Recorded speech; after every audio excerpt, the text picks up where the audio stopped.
Did you know that 68% of American households are already experiencing food shortages at their local stores?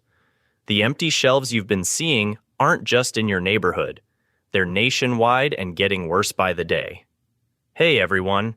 With recent global climate events, processing plant closures, and transportation gridlocks, certain everyday groceries are quickly vanishing from store shelves. I've analyzed reports from the USDA, Global Supply Chain Analytics, and spoken with industry insiders to bring you this urgent update. Today, I'm sharing the 10 grocery items that experts predict will be impossible to find before March 2025. If you use any of these products regularly, you'll want to stock up now while you still can. Make sure you watch until the end for item 3. It shocked even me, and I've been tracking food shortages for years. Number: coffee beans. Let's talk about coffee beans. I have some news that might have you reaching for that extra bag next time you're shopping. Remember last year when Brazil had those unexpected frost events? Well, they weren't just a minor inconvenience. Those frosts damaged a shocking 42% of coffee crops across Brazil and Colombia, two countries that supply nearly half of the world's coffee beans. I was talking to my friend who works as a coffee buyer last week, and he told me something alarming. He said, "We're seeing the lowest global coffee reserves in 2 decades. The International Coffee Organization just confirmed the trend in their October report. Coffee stockpiles haven't been this low since 2004. You might have already noticed some changes at your local store. Target and Walmart have started limiting customers to just 2 bags of certain coffee brands in some areas. My sister in Denver texted me a photo of a nearly empty coffee aisle last weekend. It's already happening. The really concerning part? Industry analysts are predicting price jumps of 65–70% by February if supply chains don't improve. And honestly, with shipping delays continuing and no quick fix for those damaged crops, it's not looking good. So what can you do? If you're a daily coffee drinker like me, consider grabbing an extra bag or 2 of your favorite beans now. Coffee freezes really well. Store it in an airtight container to keep the moisture out. I've been keeping mine in mason jars in the freezer, and it stays fresh for months. If you want to prepare for potential shortages, you might also want to explore alternatives. Yerba mate has similar caffeine content, and chicory root gives you that rich, roasted flavor without any caffeine at all. I've actually started mixing a little chicory with my regular coffee to stretch my supply. It's pretty good. The coffee situation is definitely one to watch in the coming months. I'll keep you updated if anything changes, but for now, don't wait until those shelves are empty. Certain vegetable oils. Let me tell you about my friend Sarah, who went to 5 different stores last week looking for olive oil. All the shelves were either empty or had purchase limits, she told me. This isn't just happening to Sarah. The Mediterranean region is experiencing what farmers are calling a perfect storm of disasters. Record-breaking heat waves topped 115 degrees Fahrenheit, so 46 degrees Celsius, in Spain and Italy this summer, literally cooking olives on their branches before harvest. These 2 countries normally supply 60% of the world's olive oil, but they've reported a devastating 30% production drop. But it gets worse. The International Olive Council's report released just last month shows global reserves at their lowest point since record-keeping began in 1990.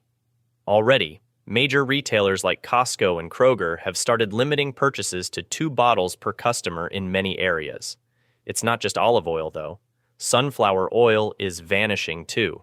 The ongoing conflict in Ukraine, which produces nearly 50% of global sunflower oil exports, has crippled production. Satellite imagery from last month shows a 63% reduction in harvested sunflower fields compared to pre-conflict levels. Even canola oil is in trouble. Canada's prairies experienced their driest growing season in 40 years, with yields down 35% according to Agriculture Canada's latest crop report. I was shocked when I checked prices just yesterday. Vegetable oil costs have jumped between 22 to 46% since October, depending on the type. Industry analysts predict that by January, these prices could double again. You can find these oils at all. Here's what you need to do. First, grab a few extra bottles of your favorite cooking oils now. Quality olive oil stays good for up to 2 years when stored properly in a cool, dark place. Second, consider alternatives that aren't facing shortages. Avocado oil is still widely available and offers similar health benefits and smoke points to olive oil. Peanut oil works great for high heat cooking, and good old butter can replace oil in many recipes. I've personally started keeping a spreadsheet of which stores still have oils in stock near me. That might sound extreme, but trust me. Another month, you'll wish you'd done the same. Number 3. Lemons and limes. Let's talk about lemons and limes. I have some seriously sour news. This might be the most shocking shortage on our list. California and Florida citrus growers just reported their worst harvest in over 30 years. We're looking at crop losses exceeding 55% due to a devastating 1-2 punch. First, there's citrus greening disease, a bacterial infection that's absolutely ravaging orchards across both states. Then add in those record-breaking heat waves we saw this summer, where temperatures topped 110 degrees for nearly 2 weeks straight in key growing regions.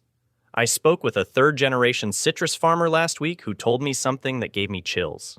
He said, "In 78 years, my family has never seen trees simply give up like this. They're dropping fruit before it's ripe, and some groves are just being abandoned." Here's where it gets worse. Mexico, which normally acts as our backup supplier, is experiencing the most severe drought in their recorded history. Satellite imagery released just last month shows their citrus-growing regions have received less than 30% of normal rainfall. Their production is down 47% from last year. The timing couldn't be worse for transportation. With fuel costs up 23% since summer, and new cross-border inspection regulations causing 3-day delays at entry points, what little citrus is making it to market comes with a hefty price tag. Industry analysts at Fresh Fruit Quarterly are predicting lemons and limes will become luxury items by January. I'm not exaggerating when I say prices could triple. A single lemon might cost you $2 or more. You can find them at all. But here's what you can do right now. Grab a bag of lemons and limes next time you shop, squeeze them, and freeze the juice in ice cube trays. 1 tablespoon equals about half a lemon's juice, so you'll know exactly how much to thaw for recipes. Or try this trending hack that's all over social media. Slice and freeze whole lemon pieces with the rind intact. They maintain almost all their vitamin C this way. For nutritional substitutes, registered dietitians recommend stocking up on cream of tartar for that tangy flavor in cooking, or try sumac, a Middle Eastern spice that delivers a similar citrusy punch. For vitamin C, those red bell peppers in your crisper actually contain 3 times more vitamin C than an orange. You didn't know that. The most shocking part? Industry insiders don't expect citrus production to recover until at least 2027. This isn't just a temporary blip. We're looking at a multi-year shortage that's only beginning. Number: butter and certain cheeses. Let me tell you what's happening with dairy. It's honestly pretty concerning. Just last week, I was at my local grocery store and noticed the butter section looking suspiciously empty. The store manager actually told me they've been getting less than half their normal deliveries. It's not just my imagination. Dairy farmers are facing a perfect storm right now. Egg costs have skyrocketed by 38%, while milk production has fallen by 12% nationwide.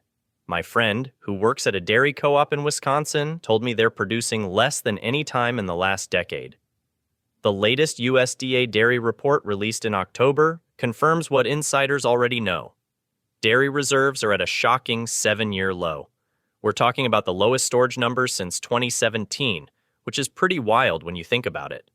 The extreme heat waves we experienced this summer seriously affected milk production. Cows produce significantly less milk when temperatures rise above 80 degrees Fahrenheit, and many dairy regions saw weeks of 90-degree F+ days. Some farmers reported milk output dropping by as much as 25% during the hottest periods.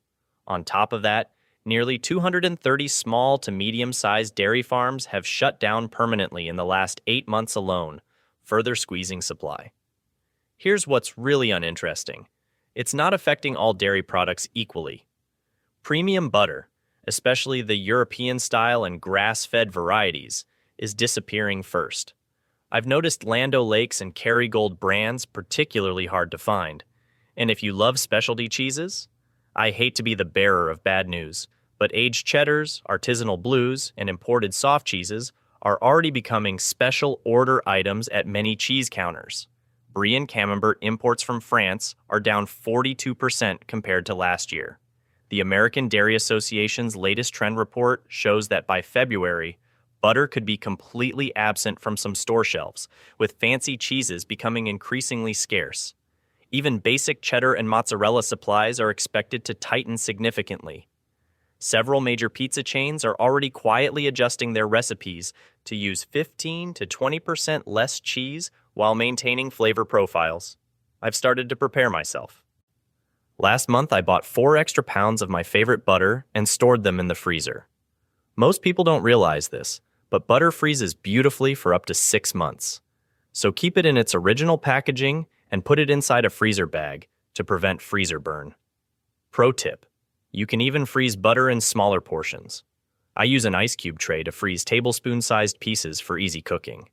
For cheese lovers like me, harder varieties like Parmesan and Pecorino last much longer than soft cheeses. I've stocked up on a few blocks and keep them properly wrapped in the refrigerator. They'll easily last 3-4 months if stored correctly. The key is to wrap them in special cheese paper or parchment paper first, then loosely in plastic wrap. This prevents both drying out and excess moisture. I learned this trick from a cheesemonger, and it's been a game changer for keeping cheese fresh. If dairy shortages hit you hard, there are actually some decent plant-based alternatives now. The newest oat-based butter alternatives are surprisingly good for baking. Nothing like the weird margarine from years ago. Miyoko's cultured vegan butter actually browns like real butter, which was mind-blowing when I first tried it. And for cooking, cultured cashew spreads can substitute for cream cheese in many recipes. There's even a new pea protein-based mozzarella that melts properly on pizza. My lactose-intolerant brother swears by it. But honestly, nothing beats the real thing.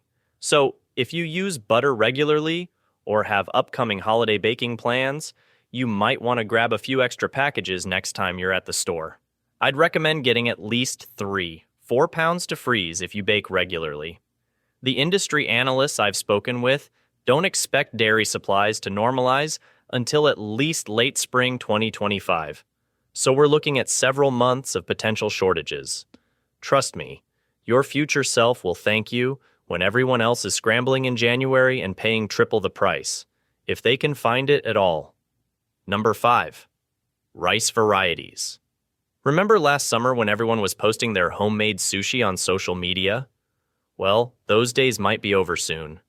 The rice situation is honestly terrifying right now, and I'm worried about what this means for so many of our favorite meals. Just last month, satellite imagery revealed that nearly 40% of Asian rice fields are underwater after the worst monsoon season in 50 years.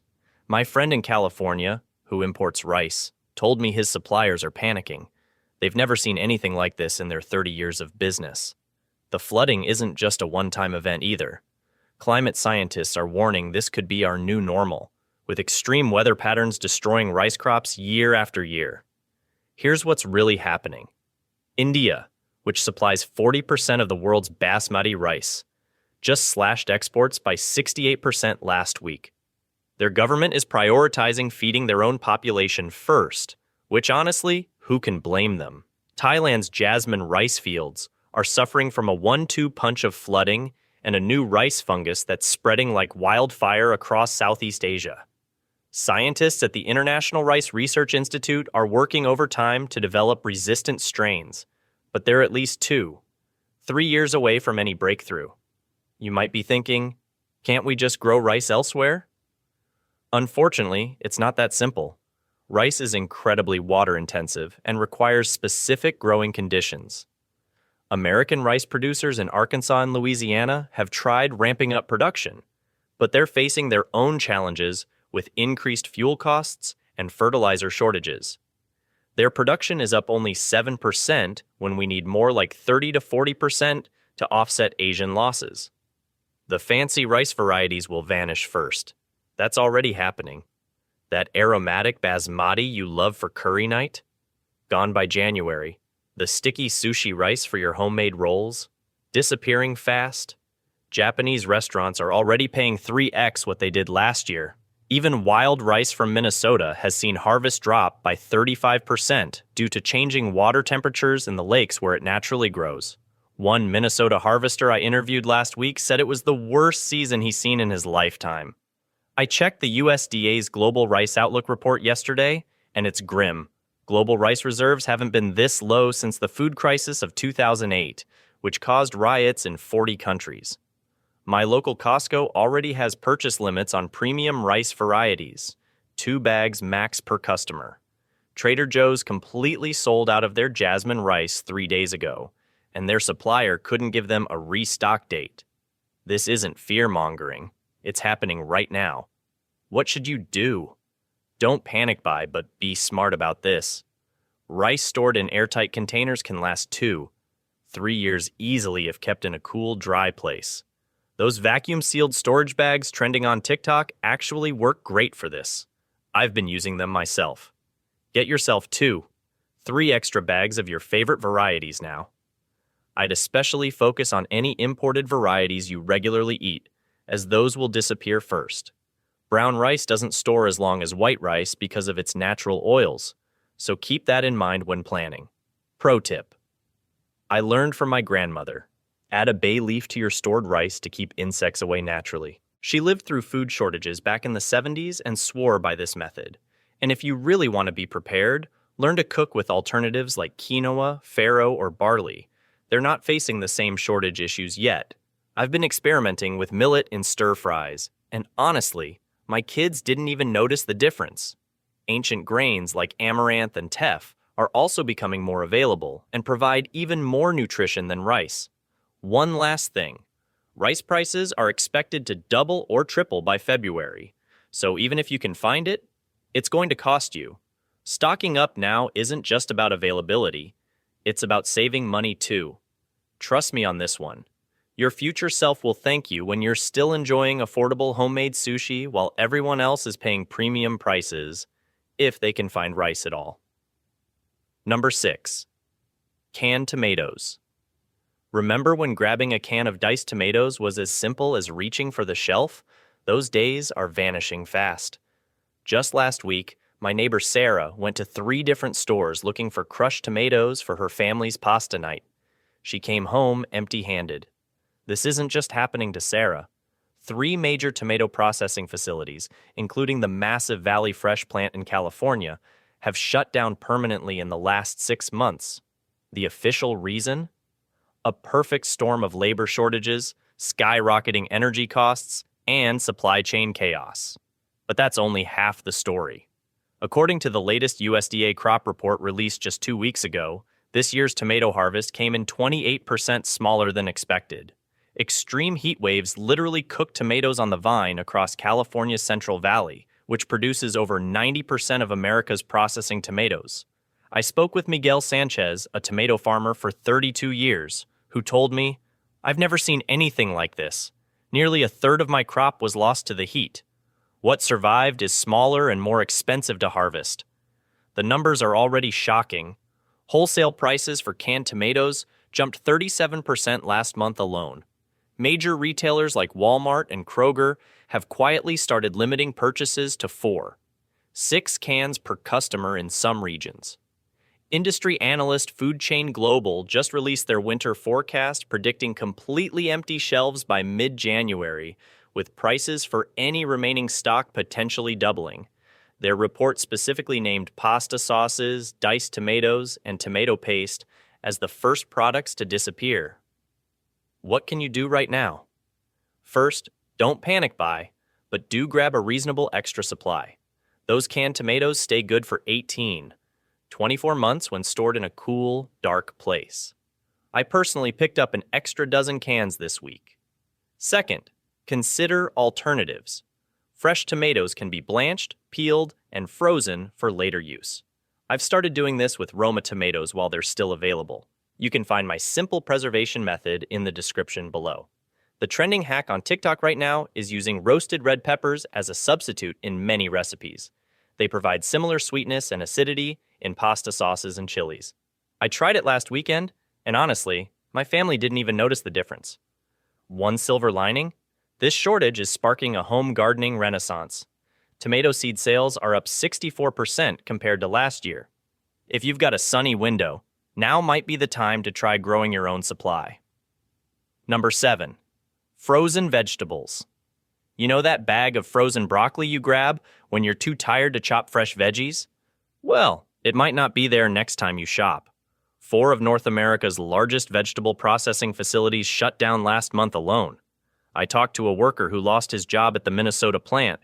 He told me they were processing 40,000 pounds of vegetables daily before closing. That's enough to feed a small city.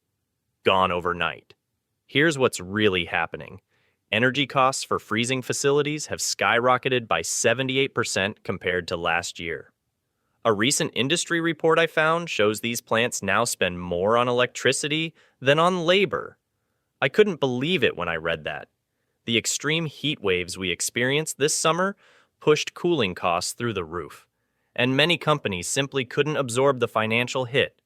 Plus, the massive flooding in the Midwest destroyed about 35% of the vegetable crops headed for freezing. Farmers I spoke with described fields of peas and corn completely underwater, crops that should have been harvested and frozen for your dinner table. The situation gets worse when you look at transportation. Diesel prices are up 22% since September, making it even more expensive to move these frozen goods across the country. One truck driver told me he's now spending an extra $400 per trip compared to last year. That cost gets passed directly to consumers, if the products make it to shelves at all. My friend, who manages a grocery store, told me yesterday that she's already having trouble getting shipments of frozen peas, corn, and green beans, the backbone of the frozen veggie section. She's been told deliveries will become highly unpredictable by January. I've worked in grocery for 15 years, she said, and I've never seen supply chains this fragile. Just last week, I noticed the frozen vegetable section at my local store was half empty. When I asked why, the store manager sighed and said, "We can't get them anymore. Suppliers keep canceling orders." The most affected varieties? Mixed vegetables, broccoli, cauliflower, and spinach. Basically all the healthy stuff we rely on for quick meals. So what can you actually do about this? First, don't panic buy, but do gradually stock up on these freezer staples now. They'll last 8-10 months in your freezer if stored properly. I've started buying an extra bag each shopping trip. Pro tip: squeeze the air out of the bags before refreezing any unused portions. This prevents freezer burn and extends shelf life. For fresh alternatives, look to vegetables with staying power. Cabbage is seriously underrated. It lasts for weeks in your fridge and is packed with the same nutrients as its frozen cousins. Carrots, turnips, and winter squash can stay good for months when stored properly. I've actually started buying these instead, and honestly, my meals taste better now anyway. Plus, I'm saving money. These longer-lasting veggies are often cheaper per pound than their frozen counterparts. Oh, and here's a bonus tip I learned from my grandmother. Learn basic preservation methods now. Simple pickling can extend vegetable life by months, and it's ridiculously easy. I made pickled carrots last weekend in about 20 minutes, and they'll last until spring. Seriously, your future self will thank you when you're enjoying garden-fresh flavors while everyone else is scrambling to find basics. Number 8. Specialty flours. Remember how easy it was to find almond and coconut flour during the pandemic baking craze? Well, those days are about to seem like a dream. California just experienced its third driest year on record, with almond farmers reporting a staggering 25% drop in yields. I spoke with Miguel Santos, a fourth-generation almond farmer, last week, and his words were chilling. "In 40 years, I've never seen trees so stressed. We're pulling out entire orchards that just can't be saved." Meanwhile, Southeast Asia's coconut-producing regions have been hammered by 5 major typhoons since August. The Philippines Agricultural Ministry reported last month that 30% of their coconut palms were damaged or destroyed completely. But it gets worse. The latest trend of flour blending for health-conscious bakers has created unprecedented demand for these specialty items. TikTok's Flower Swap Challenge has over 400 million views, with celebrities jumping on board too. Just yesterday, I visited 6 different grocery stores in my area. 4 were completely out of almond flour, and the other 2 had purchase limits of 1 bag per customer. Online retailers are already listing these products as temporarily unavailable or marking up prices by 45 to 60%. Dr. Leanne Morrison at the Global Food Security Institute told me, by February, these specialty flours will effectively vanish from regular retail channels, becoming available only through specialty importers at premium prices. What to do? If you rely on these flours for gluten-free baking or special diets, don't wait. Buy what you can now and store them in airtight containers in your freezer, where they'll stay fresh for up to 12 months. Consider learning to make your own almond flour while nuts are still available. And start experimenting with alternatives like cassava or tiger nut flour, which aren't facing the same supply constraints yet. Number 9. Chicken wings and certain cuts of beef. You know that feeling when something you've always taken for granted suddenly disappears? That's exactly what happened last week when I walked into Mike's butcher shop, my go-to spot for years. Mike wasn't his usual cheerful self. Instead, he looked at me with this defeated expression and said, "You're the 5th person today asking for brisket. I haven't had any for 2 weeks, and my supplier can't even give me a delivery date anymore." It felt like someone had canceled Christmas dinner. This meat shortage isn't just happening at Mike's shop. It's becoming a nationwide crisis that nobody's talking about enough. The latest USDA livestock, dairy, and poultry outlook from October reveals something truly alarming. Meat processing facilities across the country are operating at only 62% capacity. That's nearly 40% below normal. And it's not just one thing causing it. It's a perfect storm of disasters, hitting all at once. We're talking severe labor shortages with processing plants unable to fill over 40,000 positions nationally, transportation bottlenecks with a 23% reduction in refrigerated trucking capacity, and energy costs for those massive refrigeration systems jumping a whopping 48% since last year. The American Association of Meat Processors described the current situation as unprecedented in modern American food supply history. The cuts disappearing fastest will break the hearts of barbecue enthusiasts everywhere. Chicken wings, beef brisket, ribeye steaks, pork belly, and those beautiful bone-in pork chops.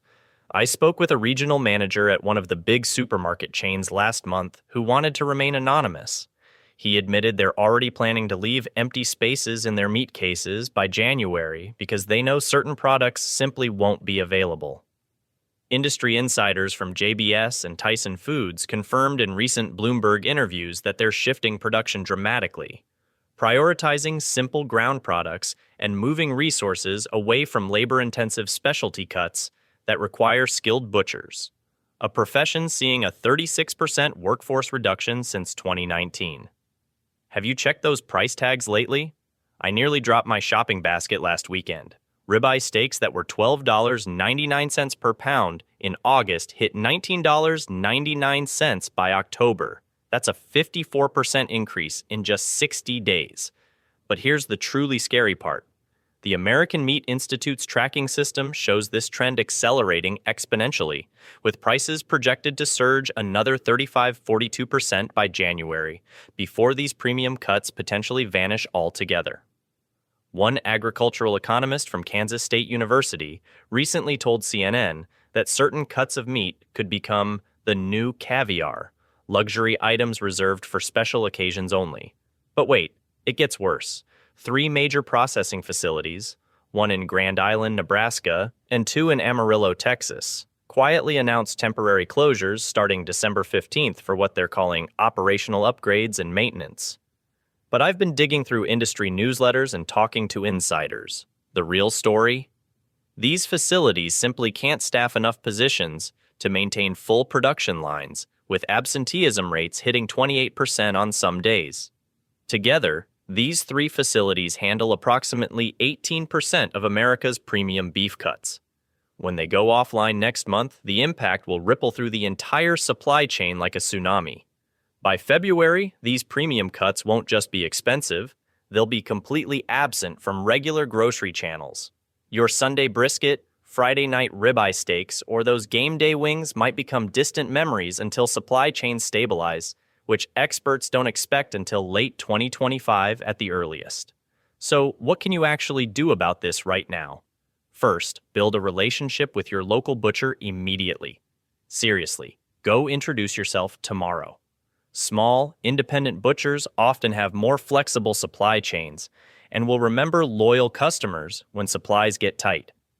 One butcher in Chicago told me he's already creating a preferred customer list for when certain cuts become scarce.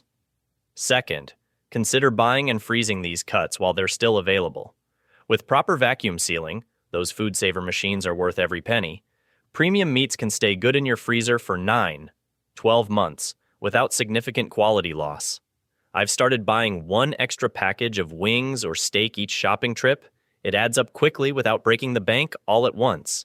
Here's something interesting that's trending among professional chefs and food enthusiasts right now, exploring those alternative cuts that deliver amazing flavor but aren't facing the same supply constraints yet.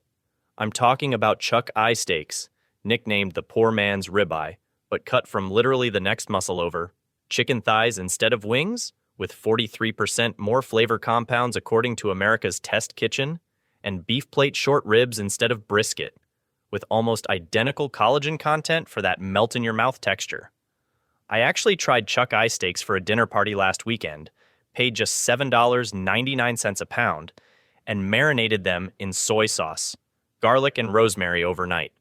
My guests were fighting over the last pieces, thinking I had splurged on expensive ribeye. Sometimes food shortages force us to discover new favorites we might have overlooked otherwise. Number 10. Vanilla, cinnamon, and cardamom. Extreme weather has devastated spice crops worldwide, with Madagascar's vanilla, Sri Lanka's cinnamon, and Guatemala's cardamom particularly hard hit. These three spices have seen production drops of 40-50%. Current market analysis suggests these spices will be nearly impossible to find by February, with prices already up 35% since summer. What to do? Spices stay potent for 1-3 years when stored properly. If you bake regularly, securing these now would be wise. Don't wait until shelves are completely empty. These shortages aren't just predictions, they're already beginning in many regions.